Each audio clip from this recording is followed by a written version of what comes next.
Okay. Don't say smile. So, as we get started, could you state your name and when and where you were born? Can you state your name and when and where you were born? My name is Irving Hauser. I was born June the 11th, 1921, in New York City, in Manhattan.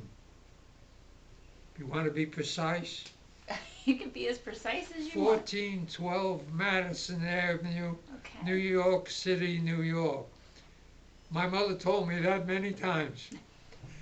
That's how come I know. But anyway,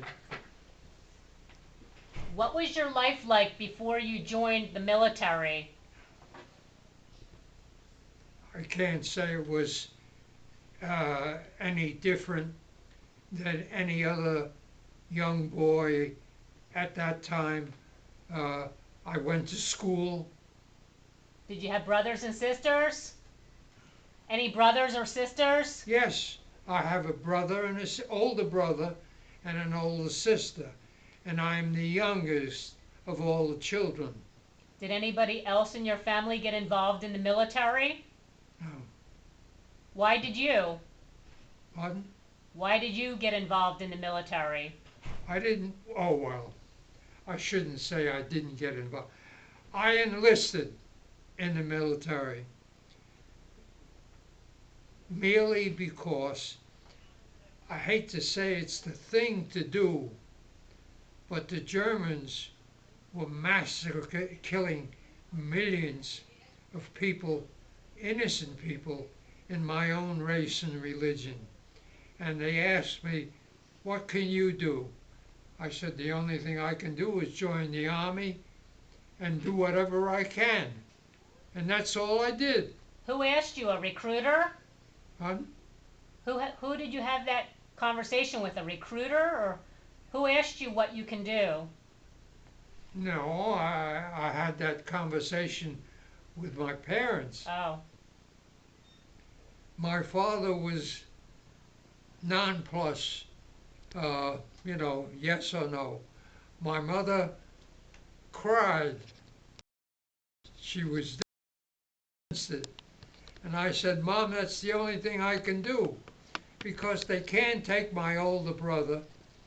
He had a medical problem, and they certainly weren't going to take my sister.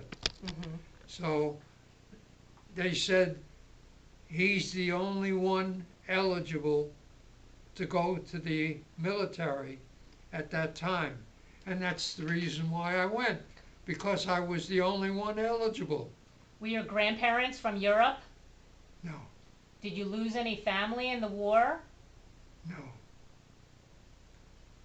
So, uh, how can I put it? It was the thing to do The in right thing to do. 1942 when the United States went to war. And they said, if you don't enlist, we'll draft you. So it was that simple. I was of military age, and if I didn't enlist, 6 months later, they would draft me. What were you doing before you enlisted? Were you working? Oh, I was uh, working in my father's fur business. Oh, he was a furrier? Yes, my father was a furrier, and I started out as a delivery boy, delivering fur coats, uh, and then working as an operator, sewing fur coats, making mink coats. You should excuse the expression. uh, and it was it was a non-essential thing to do in the time of war. It's that Luxury. simple. It wasn't the thing to do for a young man when his country was at war and his people, Jewish people, were being massacred. Sure. Simple as that. I Right. mean, if you didn't go, we'll take you. It sounds like it gave your life a lot more purpose than sewing mink coats. Would that be How do you put accurate? it? You do what you have to do during your lifetime in order to get by. Even though your mom was not happy about this. No, definitely not. So, uh, but it was something that had to be done. Uh, and to tell you the truth, you don't look upon it as a dangerous, life-threatening thing. How did you view it? How did you look at it? I looked at it as a necessary thing to do Okay. at a time when people were being killed for the only reason was their religion. So when the United States went to war, it was like telling the world that this is not the thing to do among civilized people. So you have to do what you have to do in times of emergency Mhm. in order to get by. That's It's that way even in your daily life. Mhm. So under the circumstances, all eligible men were considered their duty to, to do their duty, to do what best they can to help that situation.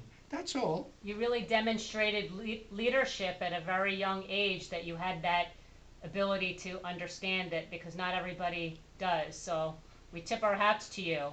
How did you determine which branch of service, and tell us about the branch of service you went into? Well, that's an ironic situation. How so? I was an amateur photographer. I love to take pictures. So they said to me, "You like to take pictures? We'll put you in a signal corps and we'll go to school. You can be a photographer." So I said, "Hey, they're going to send me to school." So I went, and they said, "Well, all you have to do is go down and enlist. And we'll send you to school and we'll make you a photographer." Were they stretching the truth? So I went down and I enlisted and I came home. And when I told my mother, she cried and she busted out in tears. And my father just didn't say a word. He was mum, absolutely. And I said, "Ma, it's the only thing to do, and they're going to make a photographer out of me." So I said, "What's dangerous about being a photographer? You take pictures. I'll be in the army, I'll take pictures." So I enlisted, and they said to me, "You want to go home?" I said, they said, "Go home for a week."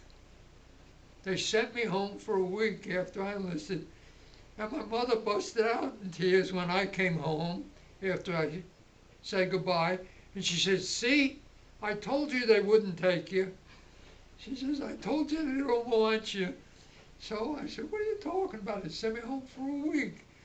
They said, "Clean up your affairs." A little of the Jewish guilt going on there. Yeah, I mean, do whatever you have to do and come back and get ready to go to work. I said, "That's what I have to do." So I stayed home for a week and I went to my friends and I said goodbye, goodbye, goodbye. Uh, and then when I went back into the service, they said, "What did you do in your civilian life?" I said, "I worked in my father's business." They said, "What's your father's business?" I said, "He's a furrier. He's a lady's tailor and a furrier." And they looked at me and they said, "We don't need no ladies' tailors. We don't need no furriers." I said, "I'm an amateur photographer." And I said, "I'd like to get into the signal corps." And he said, "We don't need photographers." I said, "So what do you need?" He said, "We need aircraft and engine mechanics." She said, he said rather, you hang around Floyd Bennett Field? I said, yeah, that's near my house. He said, why? I said, well, I used to wash airplanes for, for some of the pilots around there if they teach me how to fly. So he says, did you get any lessons? Yeah, I got a few. Took me up. He says, what'd your family say? They told me not to do it. They said, don't you dare do that, you know? So I said, it's nothing, you're flying. So they said, that's what we need. We need people that'll fly, and we need mechanics. I said, you're kidding. I said, I'm no mechanic. They said, we'll make you a mechanic.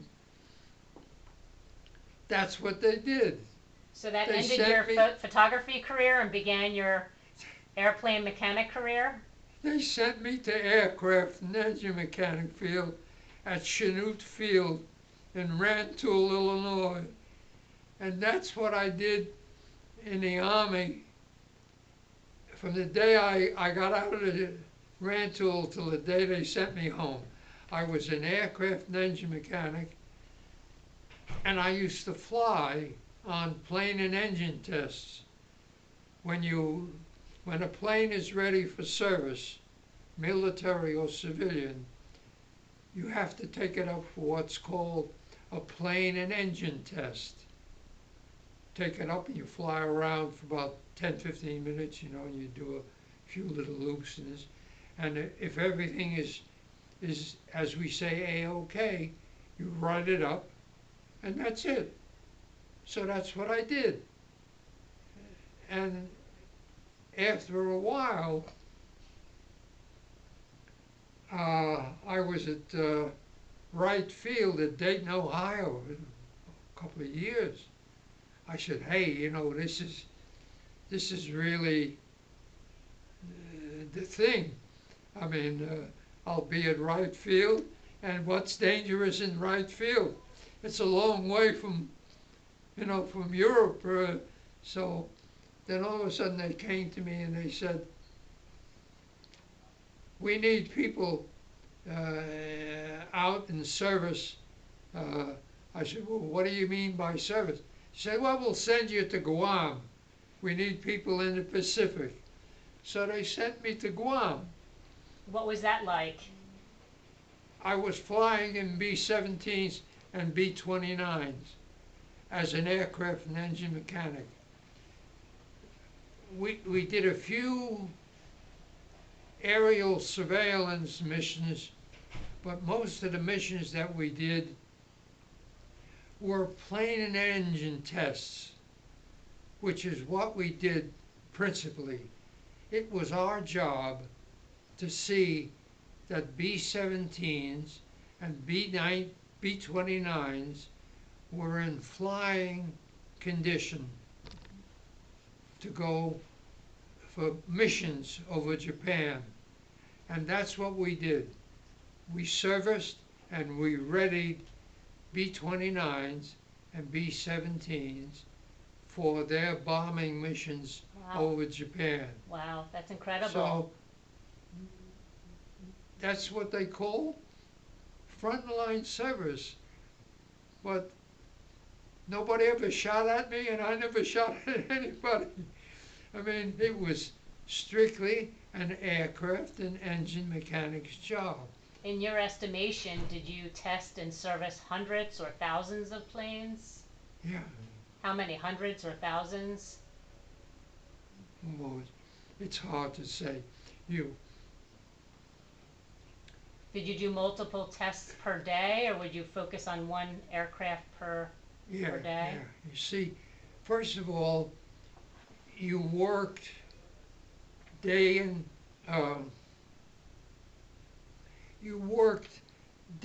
night as needed. There was no such thing as hours. There was no such thing as Sunday. How did you like that lifestyle? I'll tell you the truth, you get used to it.